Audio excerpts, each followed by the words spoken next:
তুই কি করলি ভাই, তুই কি করলি? এটা তুই এত 5,000 টাকা জুতো আর তুই নিয়ে এরকম রং করে দিলি না বলে? তুমি কিছু বলো।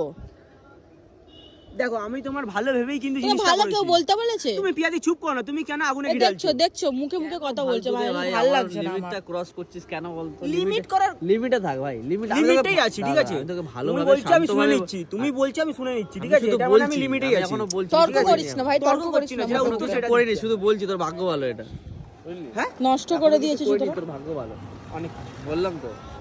একটা সামান্য জুতো পেন্ট করে দিয়েছি, কোথায় সামান্য বলবে তো না? কিনে দে আমাকে তাহলে, সামান্য জুতো। আরে কিনে কেন দেবো, এটা তো পরেই ছিল। সামান্য যখন জুতো দিয়ে এরকম কিনে দে না, কিনে দে।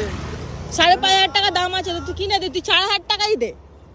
মানে কি জাদা কথা বলছো? আমি ভালোভাবে করে দিলাম পেন্টটা দিয়ে, পেন্ট করে দাঁড়া, প্রথম কথা দুটো প্রশ্নের উত্তর দে, দুটো প্রশ্নের উত্তর দে। প্রথম কথা হচ্ছে তুই জিজ্ঞেস করেছিস একবারও যে আমার এই জুতোটা পেন্ট করবে কিনা? আমার মনে হলো তাই। জিজ্ঞেস করেছিস হ্যাঁ কিনা? না না জিজ্ঞেস